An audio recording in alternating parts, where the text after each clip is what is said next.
Assalamu alaikum. I am Bilal Pasha. I am from 47th Common Training Program.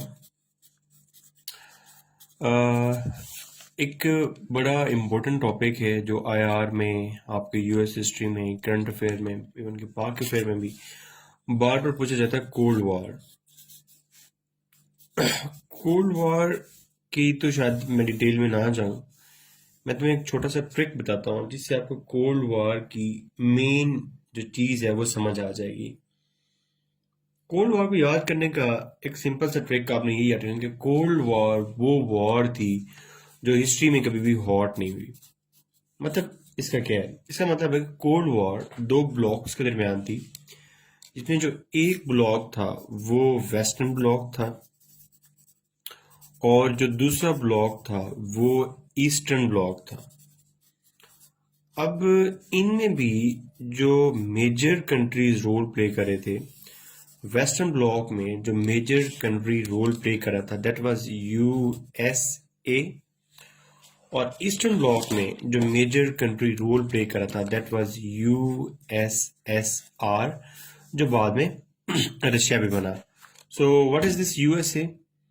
This USA is United States of America, and this USSR is Union of Soviet Socialist Republics. तुम लोग यहाँ पे ये फर्ज कर लो कि असल में ये जो वॉर है ये थी यहाँ पे यूएसए और यूएसएसआर के दरमियान। फर्ज कर लो यहाँ पे वॉर थी बिटवीन ए एंड बी, लेकिन यहाँ पे जिनको इस ए और बी ने लड़वाया वो थे सी और डी। बिकॉज पूरी की पूरी जो कोल्ड वॉर है that is based on proxy Wars. अब प्रॉक्सी वॉर्स क्या होती हैं? जैसे कि आप लोगों को कॉलेज यूनिवर्सिटी में याद होगा कि हम अपने दोस्तों की प्रॉक्सी लगाते थे ना अटेंडेंस में। प्रॉक्सी क्या होती थी कि उस बंदे की जगह पे, मतलब मैं हूं, मेरी जगह पे अगर कोई मेरी प्रॉक्सी लगा देता था तो इसको कहते थे प्रॉक्सी। और यहाँ पे प्रॉक्सी वॉर जो होती है कि जब आपकी वॉर ना हो बल्कि आपको किसी के लिए लड़वाया जा रहा हो, that is known as proxy war. तो कोल्ड वॉर में आप जितनी भी छोटी छोटी जंगें देखेंगे वो, ये तो मैंने जैसे पहले कहा कि ए और बी ये एक दूसरे के लिए तो रहे हमेशा कोल्ड, कभी भी खुल के सामने नहीं आए, लेकिन इन्होंने हमेशा अपने बिहाफ पे सी और डी को लड़वाया। अब कोल्ड वॉर में वो मेजर सी और डी कौन थे और वो किस तरह लड़े, इसको याद करने का एक छोटा सा trick I want to make you learn, कि वो आपको हमेशा याद रहना चाहिए। जैसे पहले कहा कि कोल्ड वॉर थी ए और बी में, बिटवीन यूएसए एंड यूएसआर। लड़वाया किसको? सी एंड डी को। और हमेशा कभी वो सी एंड डी जर्मनी था, उसको पकड़ के डिवाइड कर दिया between east Germany and west Germany. कभी ये सी और डी बर्लिन था, बर्लिन को पकड़ के डिवाइड कर दिया between east Berlin and west Berlin. कभी ये सी और डी कोरिया था कि कोरिया को पकड़ के डिवाइड कर दिया between North Korea and South Korea. कभी ये यहाँ पे जो आपका सी एंड डी है वो सी एंड डी कभी यहाँ पे वियतनाम था कि वियतनाम को पकड़ के डिवाइड कर दिया between North Vietnam and South Vietnam. कभी ये सी और डी आपका अफगानिस्तान था कि अफगानिस्तान को पकड़ के डिवाइड कर दिया between north Afghanistan and south Afghanistan, जिसमें नॉर्थ अफगानिस्तान को हम नॉर्दर्न अलायंस कह देते हैं और साउथ अफगानिस्तान में मोस्टली तालिबान थे। Coming towards the main point, जैसे कि मैंने तुम्हें पहले बताया कि असल वॉर ए और बी की थी, लड़वाया सी और डी को।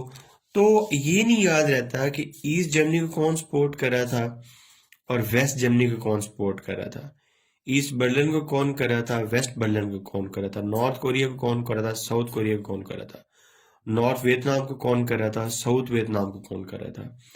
नॉर्थ अफगानिस्तान को कौन कर रहा था और तालिबान को कौन सपोर्ट कर रहा था। तो मैं आपको छोटा सा फार्मूला बताता हूँ, उस फार्मूले को आपने माइंड में रखना है। अगर वो आपके माइंड में रहना तो आपको कभी भी ये प्रॉक्सीज भूलेंगी नहीं कि हु वाज सपोर्टिंग हु। देखो छोटा सा एक वर्ल्ड मैप बनाते हैं, छोटा सा, कि ये वर्ल्ड है, उसमें ये अमेरिकन कॉन्टिनेंट है और इसके साथ ये अफ्रीकन कॉन्टिनेंट हो गया। बाकी ये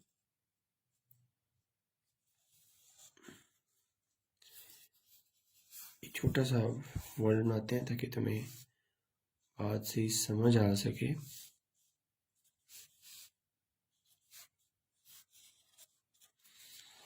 अच्छा, अब यहाँ पे इस वर्ल्ड को कोल्ड वॉर की वर्ल्ड देखो।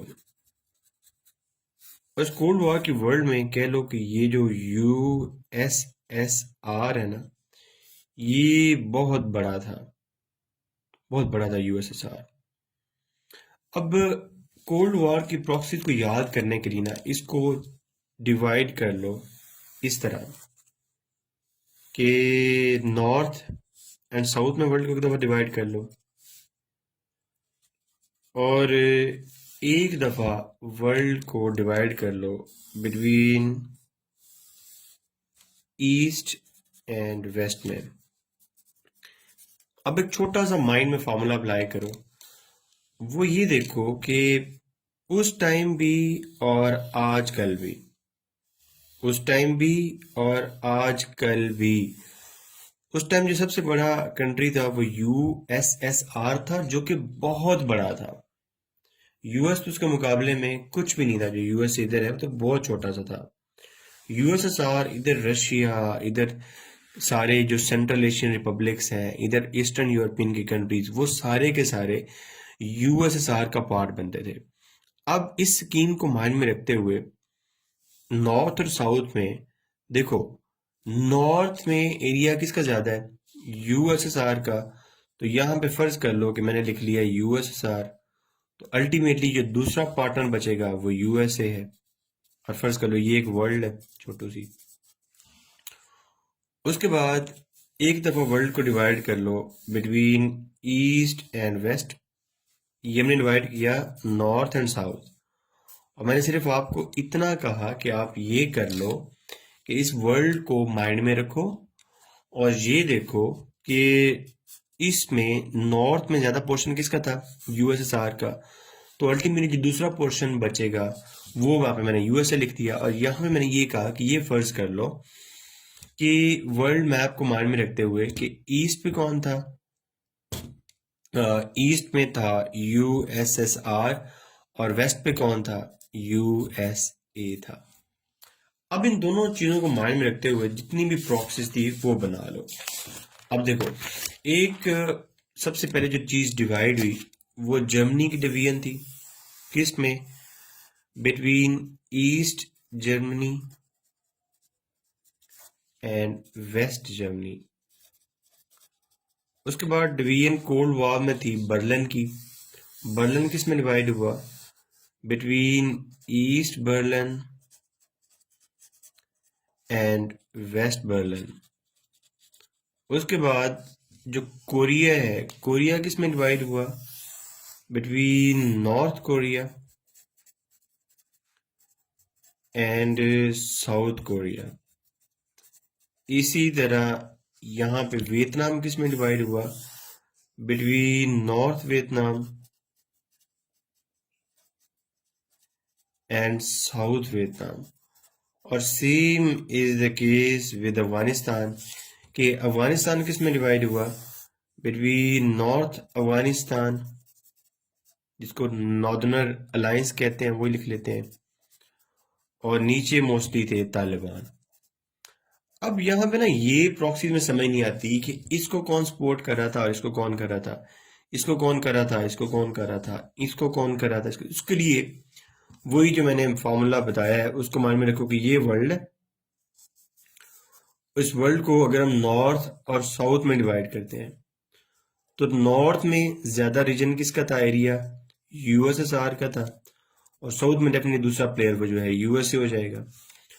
और अगर मैं वर्ल्ड को कहूँ कि ईस्ट और वेस्ट में डिवाइड करें तो ईस्ट में यूएसएसआर था और वेस्ट में यूएसए। अब ये वाला फॉर्मूला यहाँ पे अप्लाई करो, देखो ईस्टर्न जर्मनी को कौन सपोर्ट कर रहा था, यूएसएसआर, और वेस्टर्न जर्मनी को यूएसए।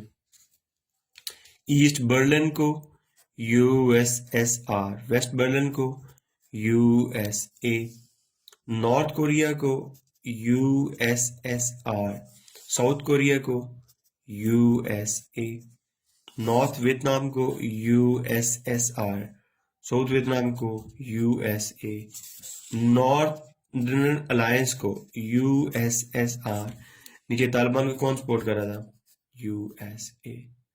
तो अगर आपके पास ये फार्मूला छोटी सी माइंड में अगर आप लॉजिकल सेंस बना लो कि अगर दुनिया को नॉर्थ और साउथ में डिवाइड करें तो नॉर्थ में एरिया किसका ज्यादा है, यूएसएसआर का, और दूसरा प्लेयर अल्टीमेटली नीचे जो बचता है for the sake of cold war वो यूएसए है। तो नॉर्दर्न में जो भी पार्ट होगा उसको यूएसएसआर सपोर्ट कर रहा होगा और साउथ में यूएसए, और यहाँ पे ईस्ट में हमेशा यूएसएसआर होगा और वेस्ट में यूएसए। अगर ये चीज माइंड में हो तो ये जो प्रॉक्सीज हैं ये कभी आपको बोलते भी नहीं। बाकी थैंक यू सो मच। और मैं जैसे पहले भी कहता हूँ कि अगर तुम लोग ये वीडियोस ही देखा करो ना, मतलब इतनी यूट्यूब पे अवेलेबल है, इतनी यूट्यूब पे अवेलेबल है, तो तुम लोग अपनी सारी चीज़ें खुद से ही कर सकते हो। अपने यूट्यूब से देख के अच्छे से नोट्स बना सकते हो और किसी टीचर के पास, किसी के पास आपको जाने की ज़रूरत ही नहीं है। Thank you so much.